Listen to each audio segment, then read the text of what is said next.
Hi, how you all doing? My name is Natural Mystic and welcome to my page. Thank you for liking, sharing, subscribing if you have.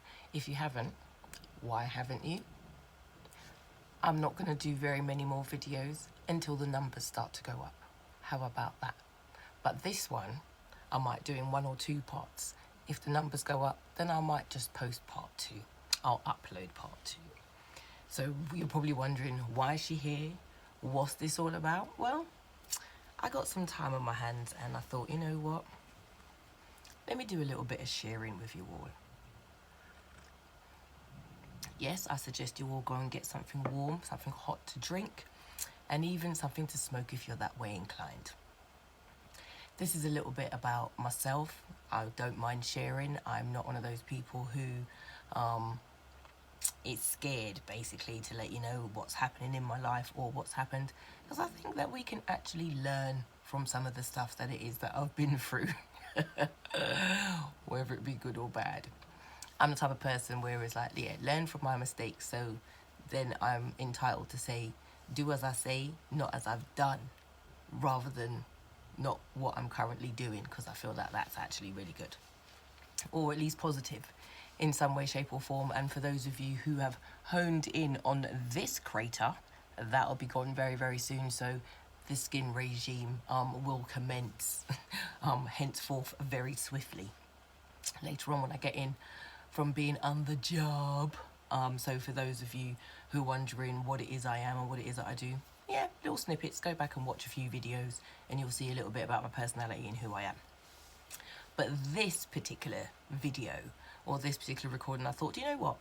It's time that I actually shared, like I said, a little bit about me. So I'm a co-author of a book, and I'm in the process of writing a few books, really. I think if it was one, it would be a bit overwhelming for me and for my readers. So I've kind of broken my life into, I think, what are the most interesting, maybe most wow moments kind of thing, and kind of worked on those segments instead. And everything that I write about is actually the truth.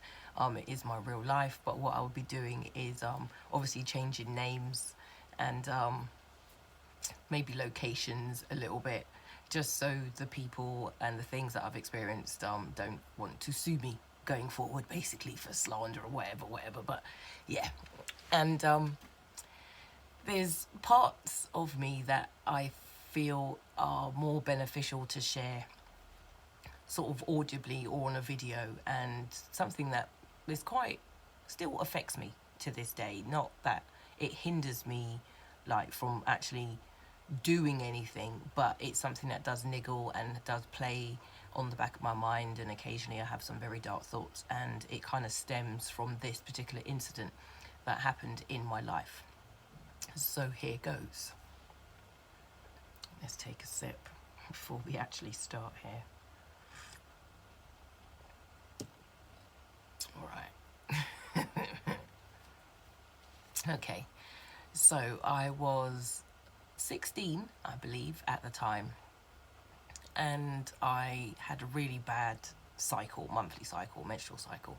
So my doctors had put me on the pill quite early, a few years before. So this sort of appointment checkup was just to renew my prescription, basically, and to just, you know, ask how I'm feeling, are things any better, type thing.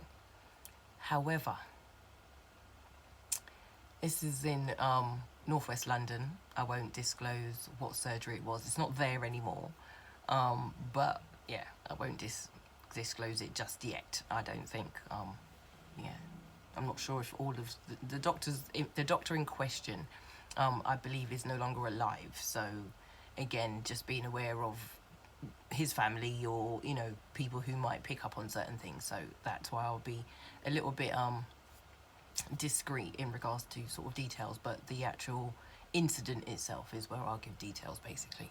So yeah, I go along to my doctor, routine appointment, and everything seemed to be going well at that point in my life, ish.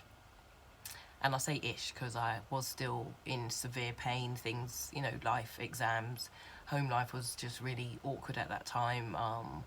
Boys, and I use the word boys, yeah, I was promiscuous or sexually active And that wasn't the reason for going on the pill, but it did give me a false sense of security, knowing that I wouldn't get pregnant. But it didn't really teach me anything about diseases or contracting an STR and STD and hygiene and how to look after yourself as a woman once you do become sexually active. The number of partners you sleep with in a day, in a month, that sort of thing. Like, there's a lot. So I'm not going to go into that sort of thing. But this particular appointment came to a close, and I thought, yeah, fine, just about to go out the door. And then just as I was about to go, he says, we want to give you a booster. And I'm like, for what? Boosting what? Where? How? Why? Sort of thing. These times I'm on my own. My mum knew that I was at the doctor's and why I was going, but she had no inclination or no clue about this booster, whatever it was. And what I'll say in this moment in time as well, forgive me if my clothing comes on and off throughout this recording, because some of you may have already watched some of my previous videos, and I am menopausal, basically. So the hot flushes just kind of come when they feel like it, for no real reason. As you can clearly see, I'm not moving. All I'm doing is talking, and perhaps because my brain has to function cohesively, which just didn't happen just now. Maybe just that extra exertion of having to use brain power is what's making me sweat, basically. So hence why it's come off. But I get cold really quickly, like seconds afterwards, so it will go back on. So just in case you wonder why I'm constantly putting this top on and off throughout the recording. So yeah, so we get to the end of the appointment, and he says, yeah, I've got to give you this injection. So I'm like, okay. Now, this had been my doctor ever since I was a baby, and there was no reason for me to not trust him, because in my mind, or from what I'd been raised to believe, is that doctors are there for your best interest, for your health, to make you the best person you can be health-wise. So I didn't need to be suspicious. Or should I have been?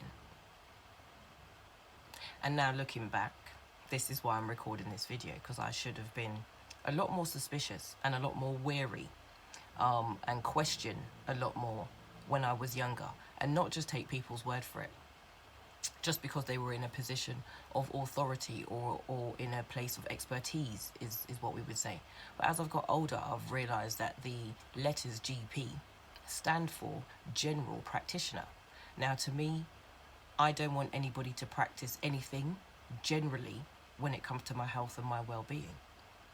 So me being the naive, trusting young person I was then, allowed this doctor to inject me with something.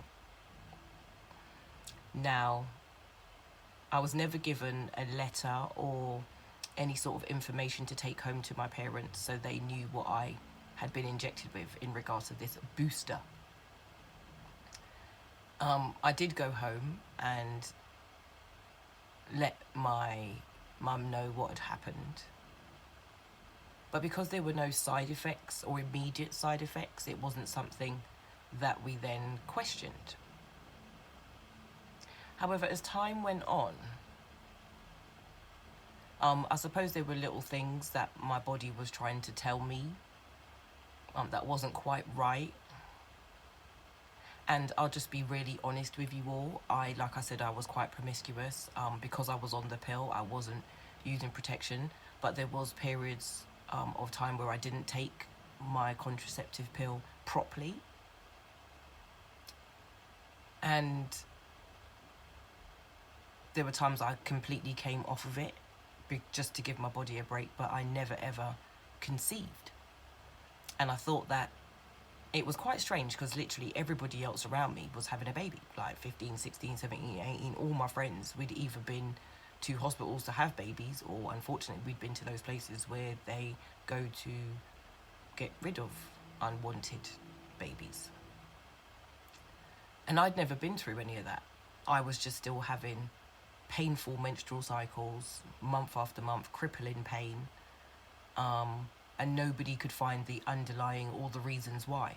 You know, internal examinations,